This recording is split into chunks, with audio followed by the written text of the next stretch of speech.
Hi friends, నేను Ratna Kumar. Welcome to my channel రత్నవ్యూ.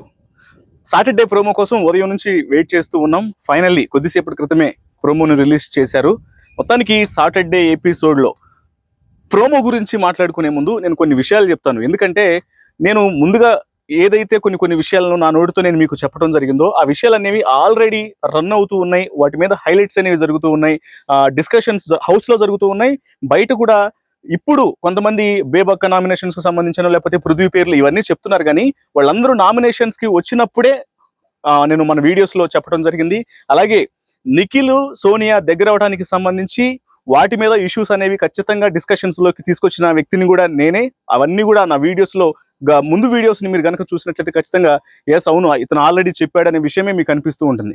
Right, వీటన్నింటికి సంబంధించి కూడా ప్రజెంట్ ఇప్పుడు ప్రోమోలో కూడా ఈ విషయాలు హైలైట్ అవ్వడం అనేది ఖచ్చితంగా మనం ఏదైతే చెప్తున్నామో అవి ఆ డిస్కషన్స్ అనేవి ఆల్రెడీ ఇన్ హౌస్ లోను బయట కూడా అనేక మంది చెప్తూ ఉన్నందుకు కూడా నేను చాలా సంతోషంగా ఫీల్ అవుతున్నాను.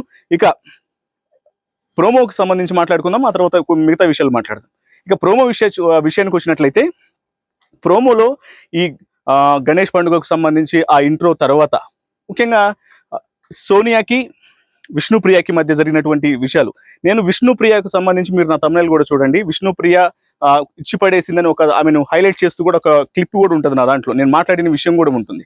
సో వాళ్ళిద్దరి మధ్య జరిగినటువంటి విషయమే ఇవాళ ప్రోమోలో హైలైట్ అని చెప్పుకోవాలి. ముఖ్యంగా అసలు ఏం జరిగిందనే దానికి సంబంధించి మనం ఒకసారి మాట్లాడుకున్నట్లయితే, ఎప్పుడైతే నిఖిల్ అనే వ్యక్తి ఇప్పుడు నాగార్జున గారు ఫస్ట్ ఒక టాస్క్ లాగా ఎవరికి వాళ్ళు ఎప్పుడు వారంలో మీరేం చేశారనేది నేను చెప్తాను ఈసారి మాత్రం అని వాళ్ళకే ఆ విషయాన్ని వదిలేసినట్లు క్లియర్గా అర్థమవుతుంది. వాళ్ళందరికీ ఒక రెడ్ కలరు అవి కట్టి కత్తితో స్టాప్ చేసి ఎవరు యొక్క బిహేవియర్ అనేది హౌస్లో నచ్చట్లేదు, లేకపోతే ఎవరు ఎలిమినేట్ అవ్వాలనుకుంటున్నారు, ఎవరు ఎలిమినేట్ అవుతారనుకుంటున్నారు, ఎందుకు అనుకుంటున్నారు అనే విషయాల్ని అడిగినప్పుడు వాళ్ళు ఒక్కొక్కళ్ళు పేరు చెప్తారు.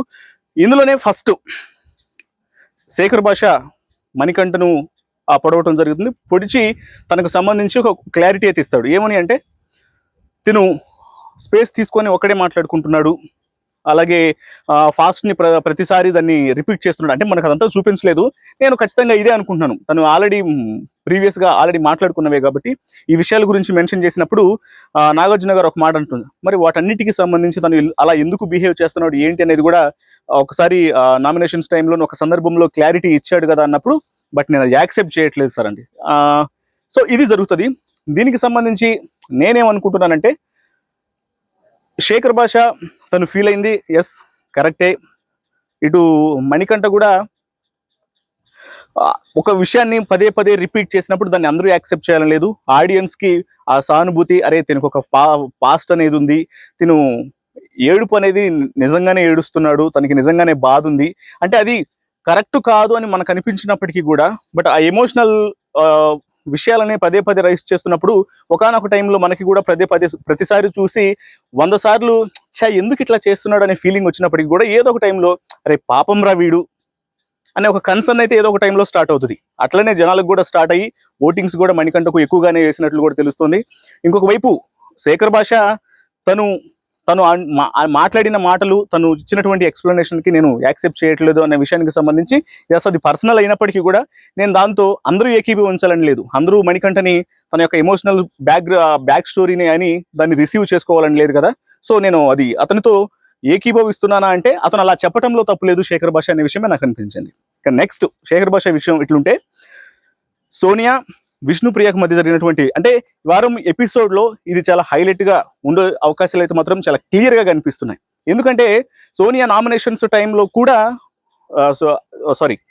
విష్ణుప్రియ నామినేషన్స్ టైంలో కూడా సోనియాను అపోజ్ చేసింది. ఎందుకు వాళ్ళకి అసలు మాట్లాడుకునే టైం ఇవ్వకుండా ఎందుకు ఇట్లా చేస్తుంది ఈమె, ఎవరిష్టం వాళ్ళది కదా, వాళ్ళకి అసలు మాట్లాడుకునే ఛాన్స్ ఇవ్వాలి కదా, అసలు ఆ కుక్కర్ విషయంలో ఎందుకు ఇంత రాద్ధాంతం చేస్తుంది, ఇవన్నీ ఎందుకు చేస్తుంది అనే విషయాలకు మీద సోనియాను అనేక సార్లు అపోజ్ చేసింది ఈ వారంలో. సో వీటి మీద ఇవన్నీ ఒక ఎత్తు అయితే, ఇప్పుడు మనం ఆల్రెడీ మాట్లాడుకున్నాం. ఇప్పుడు ఇవాళ డిస్కషన్లోకి వచ్చినటువంటి విషయం, సోనియా నిఖిల్కు ఏ రకంగా దగ్గరైంది అనే విషయాన్ని విష్ణుప్రియ సోనియాని అడుగుతుంది. అంటే అప్పటి వరకు నిఖిల్ అనేవాడు నీకు నచ్చలేదు, ఇప్పుడు ఎలా ఫ్రెండ్ అయ్యాడు, ఎలా దగ్గర అయ్యావు అనే విషయం గురించి అడిగినప్పుడు సోనియా అంటది, మీరు అంటే అది ఏంటబ్బా అది కావాలని కాదు, ఆమె స్వతహాగా అడిగిందనే విషయాన్ని సీత మెన్షన్ చేస్తుంది. ఎవరు ఏమనుకున్నప్పటికీ కూడా మీరు వేసేటువంటి అడల్టరేటెడ్ జోక్స్కి నేను సూటబుల్ కాదు, నేను ఆ పర్సన్ని కాదు అని చెప్పినప్పుడు విష్ణుప్రియ అని చెప్తుంది, నేను అడల్టరేటెడ్ జోక్స్ అనేవి నీ మీద ఏం చేయలేదు, బట్ నువ్వు ఆ మాటలు ఎట్లా మాట్లాడతావు అని మాట్లాడినప్పుడు వాటికి క్లారిటీ ఇస్తూ అడల్టరేటెడ్ జోక్స్ నీ మీద వేయటం అంటే మీ మధ్య ఇంకేదో ఇల్లీగల్ ఎఫ్ఐఆర్ లాంటిది ఉందో, లేకపోతే ఇంకేమన్నా వ్యవహారం నడుస్తుందో, ఇలా మాట్లాడితే నువ్వు అడల్టరేటెడ్ జోక్ అనాలి. కానీ అసలు నేను మామూలుగా ఫ్రెండ్ ఎలా అయ్యాడు, దగ్గర నచ్చని వ్యక్తి స్నేహితుడు ఎలా అయ్యాడు అనే విషయం మెన్షన్ చేస్తేనే దానికి అడల్టరేటెడ్ అనే పేరు పెట్టడం ఎంతవరకు కరెక్టు అనే విషయాన్ని చాలా క్లియర్గా అడుగుతుంది.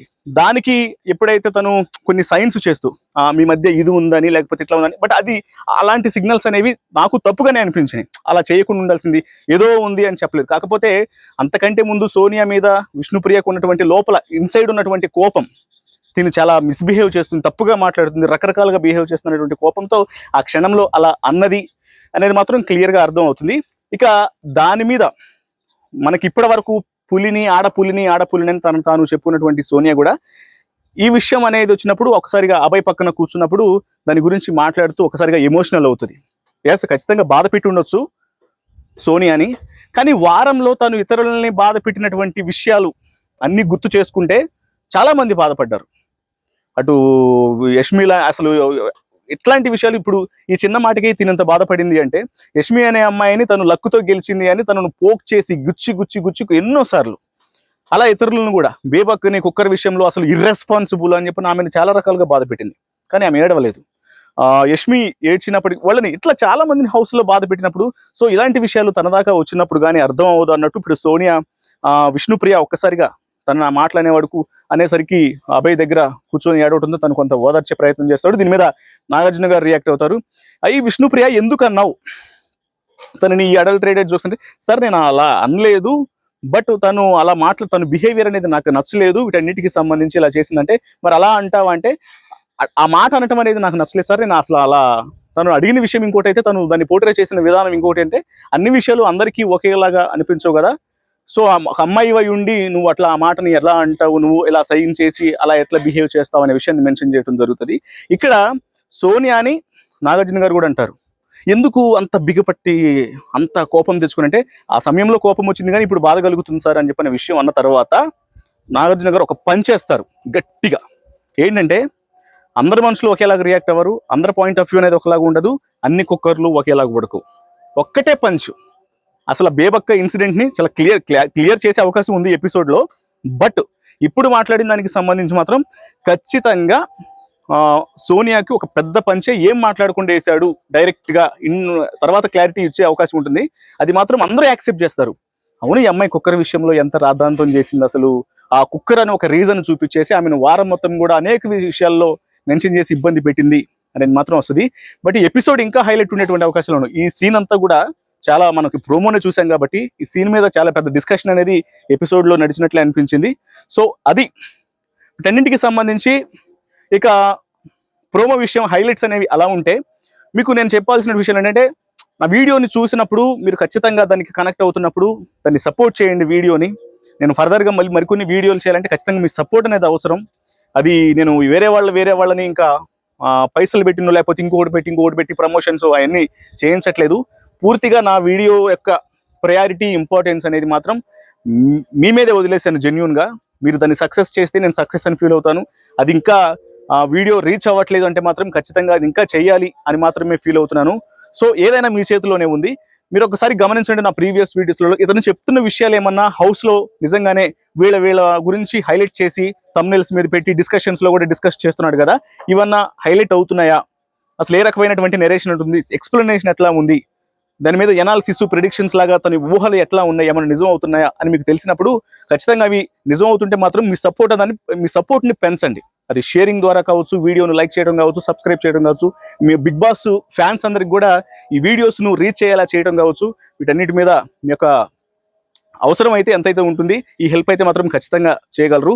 సో అది వీటికి సంబంధించి ఈ వీడియో మీద మీ యొక్క అభిప్రాయాన్ని కామెంట్స్ రూపంలో తెలియజేయండి. Thank you so much.